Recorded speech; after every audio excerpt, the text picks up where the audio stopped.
Welcome back to Andersen Acres, and today we are out here with Tequila and with whiskey because we're going to talk about using an older dog to teach your younger dog kind of the basics of behavior. Now, he is not a livestock guardian.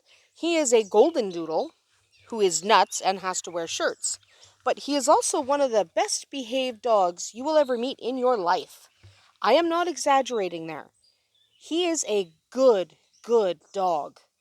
Okay? So it's only natural then that we want to take this dog and use him to teach her the ins and outs of being a good dog. So, how do you do that? Well, first of all, when you bring your new puppy home, immediately introduce it to the well-behaved dog. Don't do this if the older dog is not exhibiting behavior that you want the younger dog to pick up, because the younger dog will feed off the existing dog, and that means she will start acting like he does. So if you don't like the way your older dog behaves, don't use them as a role model. But if you do like the way your older dog behaves, and we do, he is fantastic, and training him took a lot of work. So we can cut our training time down for her by using him. So we brought her home, immediately introduce her to him. Immediately. You get out of the car, immediately you let whiskey out of the house. Here's Tequila. Right away. Very first second, her paws hit the ground and the first thing she sees is whiskey. All right? Because that helps establish that he should be her anchor. And that's what he is. Don't ask why she's eating that. She just likes to eat these trees. I don't care that much. But she's going to eat that for a while. So, there's that happening. Anyway, so you want to use him or whatever older dog you have to influence her. So you let them meet right away and then you keep them together. All right, so you don't isolate her, you don't stick her in a room by herself, you don't lock her outside while he's in the living room.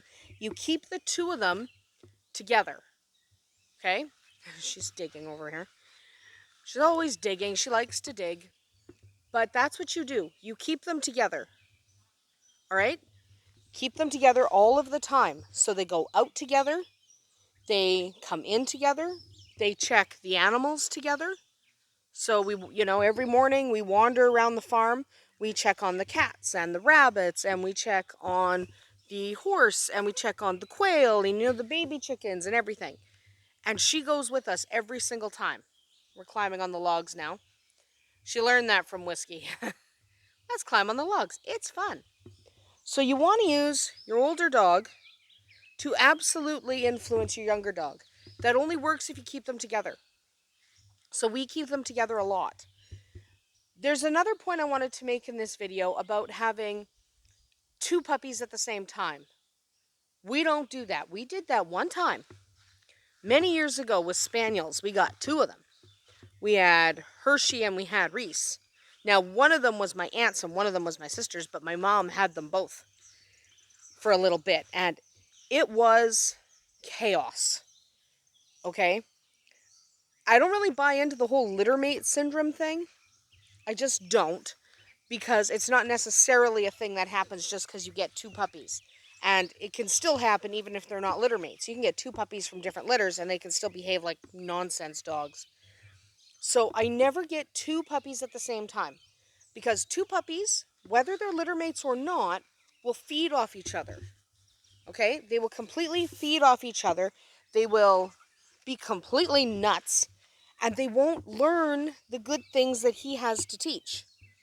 Okay, so his demeanor, for example, his behavior with small animals, all of this was really important for her to pick up.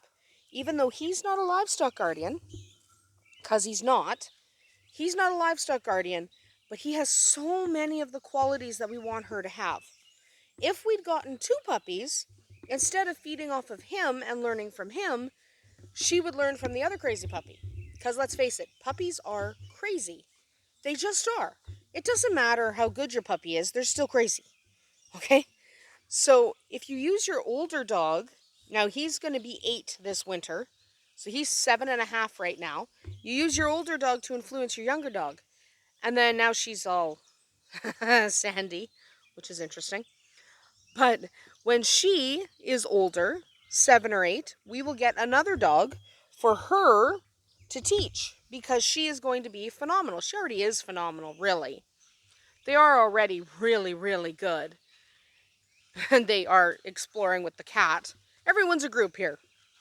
Everyone's a group. So they really are feeding off of each other. And she's really good for him because he's getting older and sometimes slowing down. So having a puppy around helps him too, helps him stay active, stay alert. So instead of just being the lazy old man laying on the couch, he's actually getting out, having fun, hanging out with the puppy.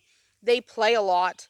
They're not playing right now because they're busy climbing on logs, but they do play a lot. So it's good for him as well as for her. So they both do really, really well. So I do recommend using an older dog to influence your younger dog. What I do not recommend is getting multiple puppies at once. If you don't have an older dog, obviously you can't use it to influence that younger dog.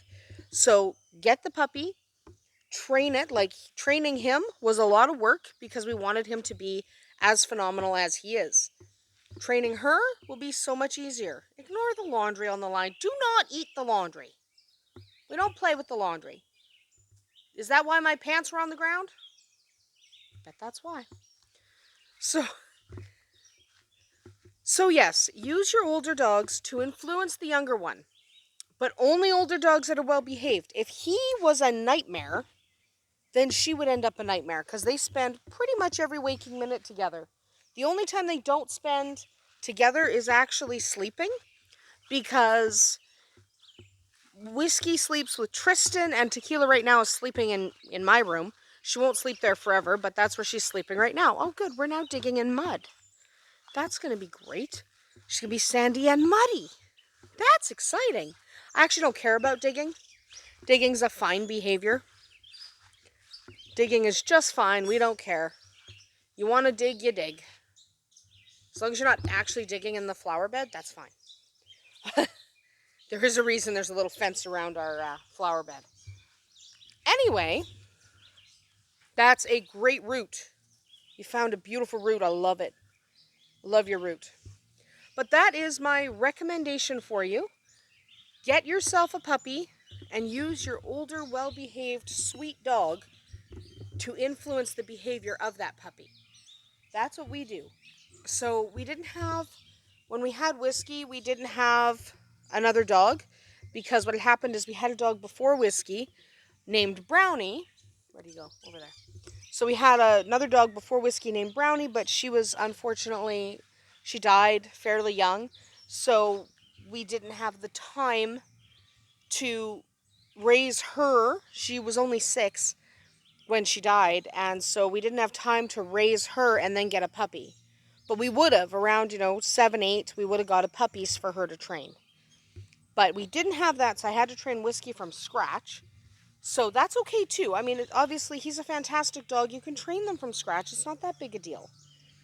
However, if you can use an older dog, it'll actually make your life easier. So my life with Tequila is a whole lot easier simply because I've got this big guy. So if you do have an older dog, keep that older dog with your puppy all of the time. They should go out to pee together. They should go exploring together. They should go for walks together. They should play at the beach together. And then the little dog, she's not that little, she's actually bigger than him, but the little dog will pick up the behaviors of the older dog. That's just the way it works.